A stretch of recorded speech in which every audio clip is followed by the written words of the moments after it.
оруулж байгаа постын гол сэдэв юу гэвэл хүмүүс байнга асуудаг. Энэ жил би татвар бодох юм уу, бодохгүй юм уу? Татвар бодохгүй байж болох уу? Гэж асуудаг асуултын хэсэг маань энд бол яригдсан байгаа. Татвар бодно гэдэг бол ерөнхийдөө л орлого хийсэн бол тэгээд татвар бодох эсгээ шийдэгдэнэ. Тэгэхээр би энэ дээр хамгийн гол түгээмэл тохиолдолд түгээмэл орлогуудыг оруулсан байгаа. Татвар боддог орлого, татвар боддоггүй орлого гэж байдаг. Би энэ дээр бол татвар боддог түгээмэл гол орлогуудыг оруулсны нэг нь бол одоо ингээд цадингийнх буюу W2 байна. W2-аар авсан хүмүүс бол тэгээд орлогын тоо хэмжээнээс шалтгаалаад, наснасаа шалтгаалаад татвар бодох эсгээ шийднэ. За дараагийн хоёр дахь нь бол хуваарь бизнес эрхлэгчид. Хуваарь бизнес эрхлэгчид маань 19-ээс NSC, 19-ээс K, 19-ээс MIS6 бичиг баримтууд авдаг, ерөнхийдөө 19-ээс авдаг гэдээ ойлгочод болно. Энэ хүмүүс бол ерөөсөө тэр хуваарь бизнес хийсэн ашиг нь $400 буюу түүнээс дээш байх юм бол цэвэр ашиг гэсэн үг.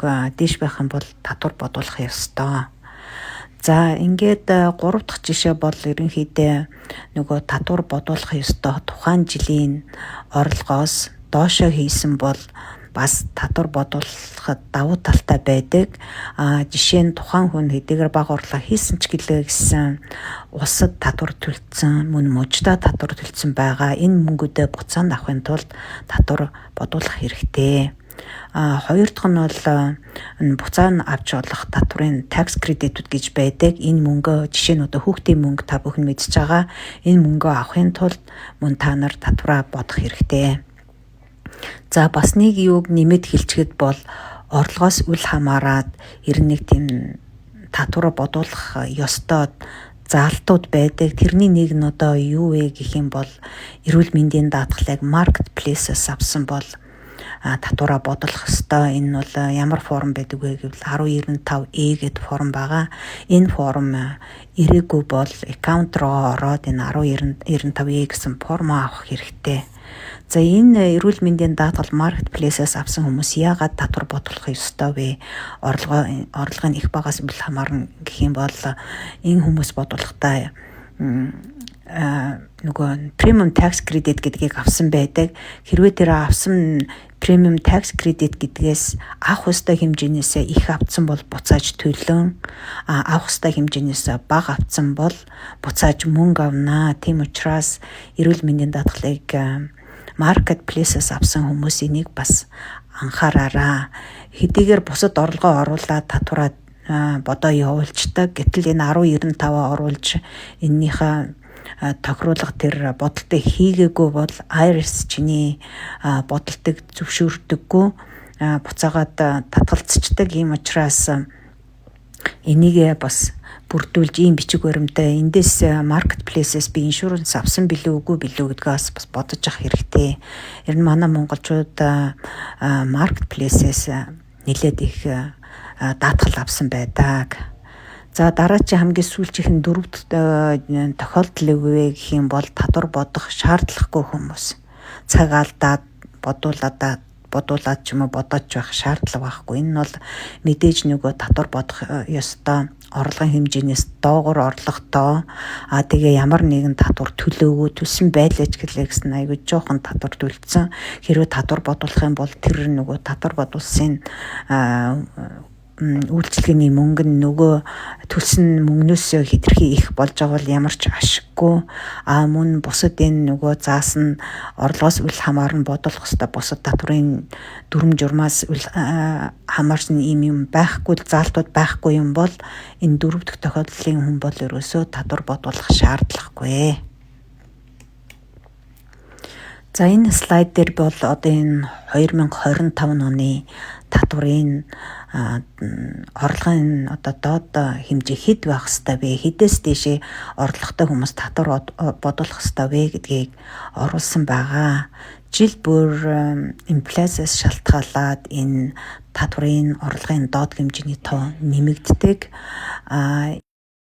2025 онд 65-аас доош насны сингл ганц бие хүн байлаа гэж одоо энэ хүний орлого 15,750-аас доош байх юм бол татвар бодуулаад авах шаардлага байхгүй. Нийлсэн орлого жишээлбэл гэр бүлийн 65-аас доош насны байлаа гэж бодъё. Тэгээд нийлсэн орлого нь 31,500-аас доош бол татвар бодуулаад авах шаардлагагүй. За энэ дээр ямар бас нэг зүйлийг анхааруулад сануулаа хэлэхэд гэр бүлийн 2 хүн заримдаа тусдаа бодуулах шаардлага байдаг. Одоо эхнэр нь ч юм уу нөхөр нь би чамтай хамт бодуулахгүй энэ төр ч юм одоо ямар нэгэн шаардлага нөхцөл байдал тусдаа бодуулах тийм тохиолдол байдаг. Энэ үед бол $5 ерөөсөө дамгийн $5-аас дээш орлого хийсэн байх нь бол бодуулах хэрэгтэй. Мэдээж хүн бүхэн $5-аас дээш орлого хийсэн байх хэрэгтэй. Тийм учраас гэр бүлийн 2 тусдаа бодуулаад бараг л тэгэл бүх хүн болгоно л бодуулан гэсэн үг. Тэгэхдээ ер нь болж өгвөл тийм тусгай ямар нэгэн шаардлага нөхцөл байхгүй бол ер нь гэр бүлийн 2 бол ер нь хамтаа бодуулах нь маш их давуу талтай байдгийг бас бодож яваарай. За тэгээд энд мэдээж ингээд гэр бүл толгоосон за мөн ингээд гэр бүлийн үнэ нас ороод өөрөө хүүхдтэйгээ үлдсэн тэр хүмүүсийн татваруудын тухайн жилийн орлого одоо бодуулах ёстой орлого хэд байх ёстой вэ гэдгийг энэ хүснэгтэр бүгдийг ингээд харуулсан байгаа. Та нар тэгээд бас хараа явчихна үз. За хамгийн сүүлчийнх нь бол түрүүчийн слайд дээр дурдан хэлсэнчлэн хойроо бизнес эрхлэгчид одоо тэр цэвэр ашиг нь $400 юм уу түүнээс тийш байх юм бол энэ бол ерөөсөө нас харгалзахгүй энэ ганцаараа сингл юм уу гэр бүлийн 2 хамтарч бодуулж байгаа мó энэ гих мэтээс үл хамааран энэ бол $400-аас дээш л цэвэр ашигтай орлоготой бизнестэй байх юм бол ингэж бодуулнаа. За дараагийн дээр би жишээ аваа явсан байгаа. Энэ бол Бата Сара 2 хоёулаа гэр бүлийн 2 66 настай. За эхний жишээ бол ерөнхийдөө Бат нь бол 21,500-ийн орлоготой, Сара бол хуваарь бизнес хийсний 12,000-ийн орлоготой, нийт гэр бүлийн нийт орлого бол 33,500. Ингээд нөгөө гэр бүлийн 2-ын 31,500-аас илүү учраас энэ 2 татвар бодуулах ёстой. За дараагийн жишээ бол Бат бол хуваарь бизнес эрхлэгч цэвэр ашиг бизнесийн цэвэр ашиг нь 1,600, Сара бас адилхан бизнес хийсэн орлого нь бол цэвэр ашиг бол 800. Ингээд гэр бүлийн нийт орлого бол 2,400. За 2,400 маань хэдийгээр 31,500-аас бага боловч энэ бол хуваарь бизнес эрхлэгчид учраас эдгээр татвар бодох ёстой. Яагтвэл энэ хүмүүс хуваарь бизнес эрхлэгчдийн татвар төлөх ёстой байдаг юм учраас энэ хүмүүс татвар бодуулах ёстой.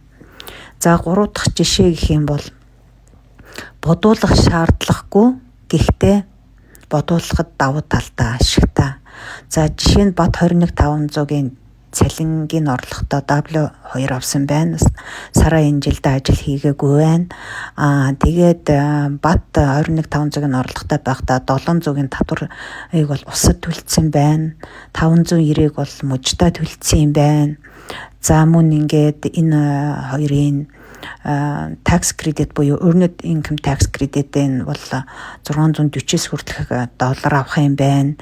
Ингээд нийт орлого бол ерөнхийдөө нийт авах ёстой мөнгө бол ерөнхийдөө 2,000 орчим доллар авах юм байна.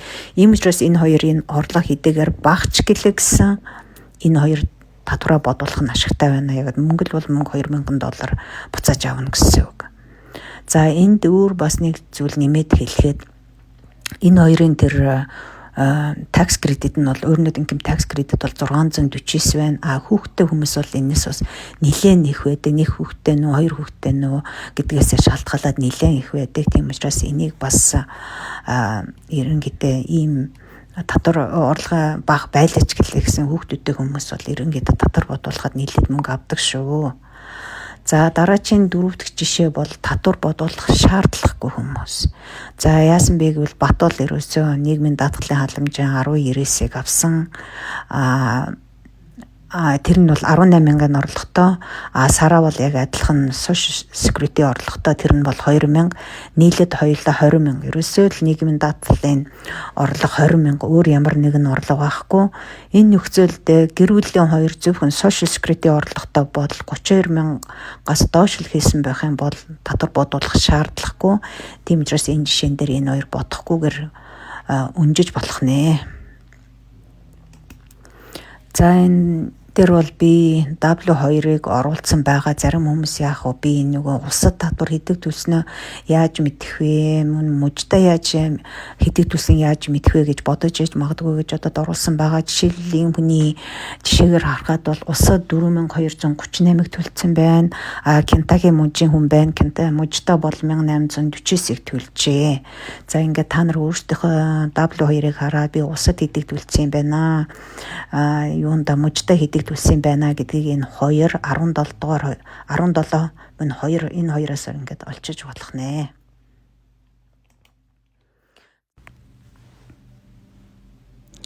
За энэ бол өнөөдрийн ярьсан зүйлийг нэгтгэхэд дүгнсэн энэ өнөөдрийн юунаас постоос одоо юу ойлгож авах вэ гэдгийг нэгтгсэн дүгнэлт байгаамаа.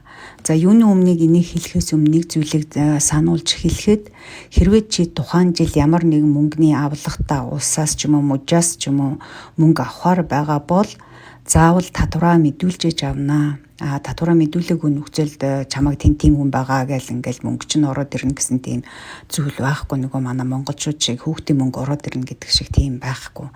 Тийм болохоор заавал татвараа мэдүүлж тэр мөнгүүдийг авна.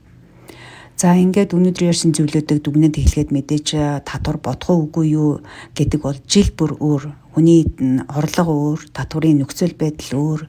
Энээс шалтгаалаад тухайн жил хүн татвар бодуулж болно, бодуулахгүй байж болно. Энэ бол тийм автоматар цаанаасаа шийдэгдэн гэсэн юм байхгүй. Энэ бол жил бүрийнхаа хууль дүрм журмын дагаа ямар байна гэдгийг хараа явчихна.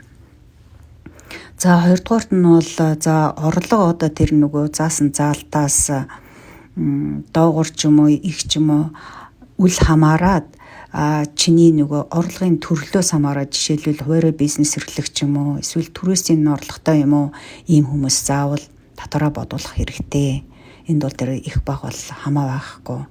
За 3 дугаарх нь бол орлогын их багаас үл хамааран чи ямар нэгэн тэр татварын бусад нөхцөл байдал шаардлагуудыг хангаж тэр зүйл заалтууд чамд байгаа бол чи заавал татвараа бодуулах хэрэгтэй. Энд дээр одоо би жишээ нь бол marketplace-с эрүүл мэндийн даатгал авсан бол мөн нэг зарим төрлийн retirement буюу тэтгэвэр тэтгэмжийн юунууд заалтууд байдаг.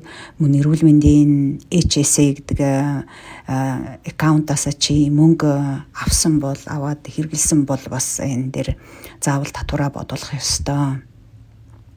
За ингээд татвар бодуулахгүй орлого нь одоо бага ч юм уу эсвэл босод нөхцөл байдлууд өөрчлөнийг нөлөөлөхгүй хамаарахгүй бол чи бас татвараа бодуулж болно. Яг гэвэл чи тэр буцаагаад мөнгө авна. Мөн хүүхдийн мөнгө гэх мэт бусад tax credit-үүдийг чи буцааж авна. Тийм учраас бас татвар бодуулах нь бас ашигтай байдаг. За ингээ хамгийн сүүлд хэлэхэд өөрөө ерэн бүх татварын tax credit-үүд авч чадж байгаа болов үгүй болов гэдгээ сайн мэдэхгүй эргэлзэж байгаа бол мэдээж тэгээд мэрэгжлийн хүндээ хандаад зөвлөгөө авдаг юм уу эсвэл тэгээд бодуулсан дээрээ гэж хэлээ.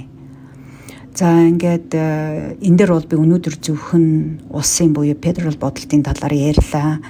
Би стейтийн талаар ярьсангүй муж бүхэн өөрийнхөө амьдарч байгаа муж чинь хэрвээ татвар боддог, татвар тайлагнадаг мужид амьдарч байгаа бол тэрнийхээ заалт шаардлагыг хараа явчих хэрэгтэй. Тэгээд мөн бас нэг зүйлийг хэлэхэд бол ерөнхийдөө чи улсын бодолтоос бага мөнгө авах юм уу эсвэл буцаад мөнгө төлжиж яж болно. Гэхдээ чи мужаас тэрнээсээ илүү мөнгө авах тохиолдол байдаг. Яг гэвэл мужийн бас татварын дүрм журам жил бүр өөрчлөгдөг. Заримдаа янз бүрийн гой татварын авч болох tax credit-үүд ороод ирдэг. Тийм учраас ерөөсөө жил бүрийн байдал бол ерөнхийдөө өөр гээд ойлгочиход болно.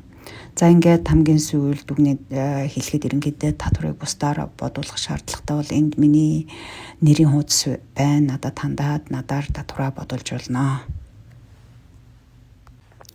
Мөн миний вебсайт руу ороод бусад татварынтай холбогдлолтой мэдээллийг авч болно. Би мөн тэр татвар бодуулахад ямар бичиг баримт хэрэгтэй вэ гэдэг талаар өөрийнхөө вебсайт дээр оруулсан байгаа. Тэндээс үзэж болно. Одоо энэ бүх гол чухал бичиг баримтууд татварын формууд ямар формууд байх хэвээр юу байх хэвээр гэдэг жагсаалтуудыг оруулсан байгаа. Тэндээс өөрийнхөө за энэ над байгаа юм байна, тэр над байхгүй юм байна гэдгийг хараад авчиж болно. Тэрийг бол ингээд миний энэ вебсайт руу ороод харчаараа мөн би бас хин удаа энэ жилдээ татвар бодуулсан байх хэвээр бэ. Үнжиж болохгүй татвар бодуулах хэвээр хүмүүс ямар хүмүүс байна, ямар орлоготой гэдэг талаар бас блог оруулсан байгаа. Тэр блогийг бас үзэж болно.